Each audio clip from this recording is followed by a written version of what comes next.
Hello, and welcome to Taylor White's Q3 of 2021 Market Overview. My name is Justin Jocelyn. I'm Finance Manager here at Taylor White. We want to take a couple of minutes to discuss the trends that we're seeing in the labor market, first starting with total US, and then drilling down to our local market here in Tampa. We want to take a minute to thank you for joining us, and let's get started. First thing we're going to be going over is the JOLTS and unemployment. JOLTS is the Job Opening and Labor Turnover Survey. This is provided to us by the Bureau of Labor Statistics, and we'll be focusing mainly on the professional sector, which is comprised of accountants, auditors, bookkeepers, administrative professionals, and lawyers. Then we'll be going over the labor participation rate. The data will be coming from the St. Louis Fed, and then we'll be going over total quits by month, supply and demand, salary, which are all provided to us by CareerBuilder. And then we're going to get into a little bit of our overall paid job performance. So first, we're going to talk about the JOLTS survey.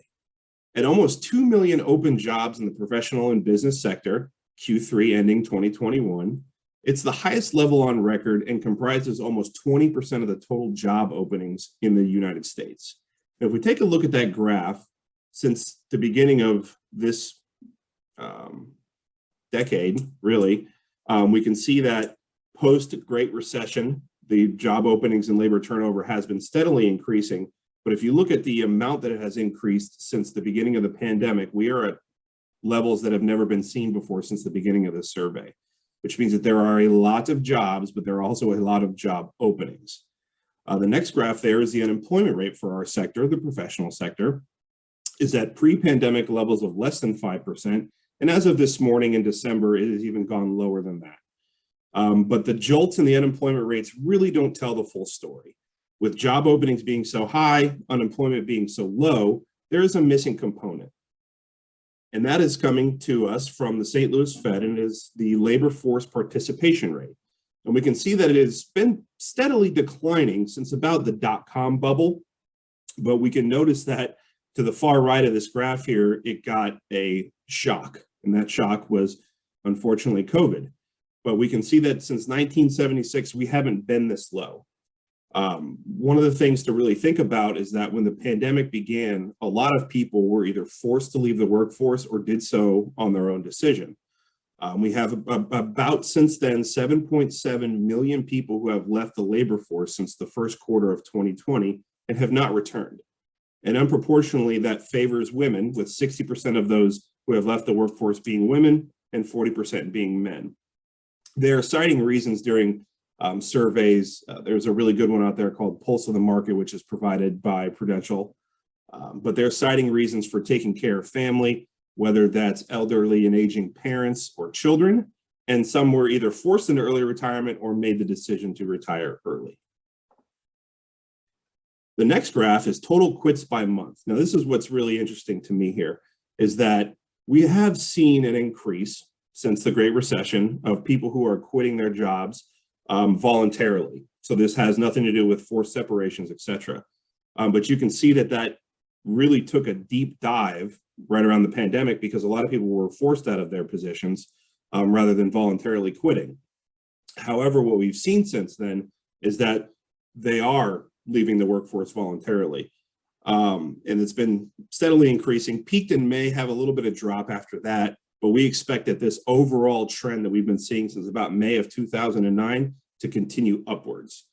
Again, the leverage is shifting towards the employee from the employer, where employees now might have 6 or 7 opportunities at once. They're getting contacted regularly, not just for local jobs, but also jobs that are around the United States. We're going to get into that a little bit later, but it's just something to think about where maybe as 10, 15, 20 years ago, a person in our profession would be very local to their job, where they had to go to the office all the time, or they were traveling from the Tampa Bay area. This is not the case anymore. A lot of people have job opportunities that are presented to them from California, New York, Seattle. With the increase in remote work, they're no longer restricted to just the domestic area. Now we're going to get into a little bit of the Tampa Bay market. This is a supply and demand trend comparison tool offered to us from our friends at CareerBuilder. And you can see here that the blue line are job postings within this specific example. And the specific example is a senior accountant with at least a bachelor's degree and 2+ years of experience. So then the blue lines, we can see that these are the job requirements for the job postings. The green line is active candidates. So these are candidates that meet the criteria and have been active on CareerBuilder in the past 90 days. We can see that in the beginning of February of 2020, there towards the left side of the graph, that ratio of open or to active candidates to open jobs was about 1 to 3. So for every active candidate looking in the market, wanting a new position, there were 3 job openings that they had to choose from. Today, that number sits at 1 to 19. There is 1 active candidate looking for a position, and there are 19 choices for that active candidate.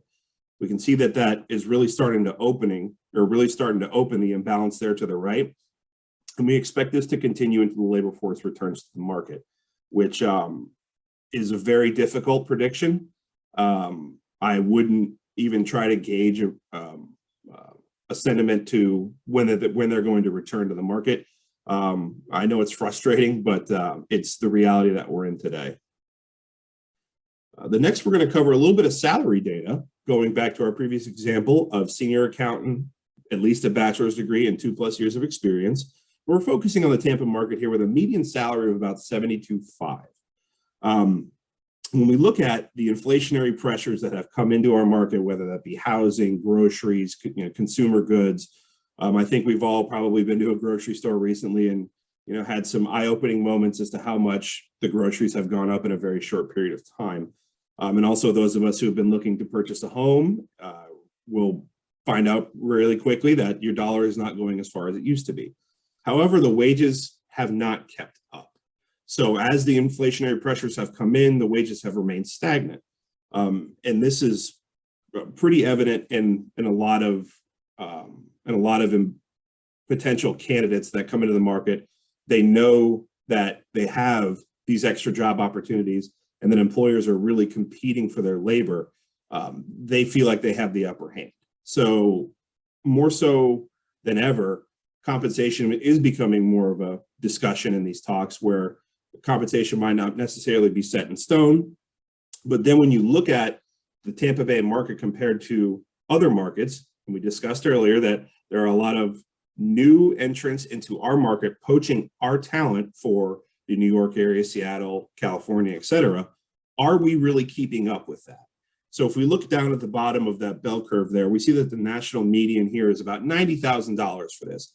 I personally think that's a little bit high for a senior accountant, but however, this is what other markets are paying. And you can see that Tampa really lags behind. So when we think about the leverage being shifted towards the employee from the employer, is the Tampa Bay market keeping up with the required compensation for the candidates that they're looking for? And lastly, we're going to go over a little bit of our overall job performance, or job board performance, excuse me. We can see that total applications year over year for the third quarter are down between 62 and 84%. That is a staggering number. We are not seeing a lot of applications for job postings for any positions that are in the accounting and finance sector. And with that being said, quality applicants as a percentage of total applicants is up, but overall down in quantity. So even the people that are applying for the positions might not necessarily meet every single bullet point that's on the job description. But either way, that the overall quantity is down. And we've seen on the job boards here an increased demand for the top spot, meaning that when you search senior accountant, Indeed, there are a lot of people who are really vying for that first page search results in order to get in front of that qualified candidate and advertise your job openings. But we've also seen an increased cost per apply across all job boards by 200 or 300%, meaning that for each time a candidate applies for a job, whomever is posting that job is actually paying more to get less candidates, basically spending more for less. But conversely, the job boards are seeing the most job postings that they have ever seen in their history. the candidates are not there to fill them, unfortunately. Increased use of creative alternatives. This is what we're seeing in the trend in the market is not only posting these to your Indeeds, your career builders, or ZipRecruiters, et cetera. We're also seeing a lot of reach out into the social media space, whether that's Instagram, Facebook. I believe Facebook now has a career posting section of their website. Just a lot of employers searching for cost-effective ways to reach their candidate market. And then we see that LinkedIn remains the top source for quality applicants. However, they are also increasing their prices. So in short, we are, as people looking for active candidates, we are spending more to get in front of that one active candidate for 19 job openings.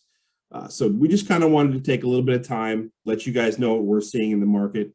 And also, if you guys need any help, we're here to help. Please visit us at taylorwhite.com for all your recruiting needs, and also to see more content and video just like this. Thank you so much.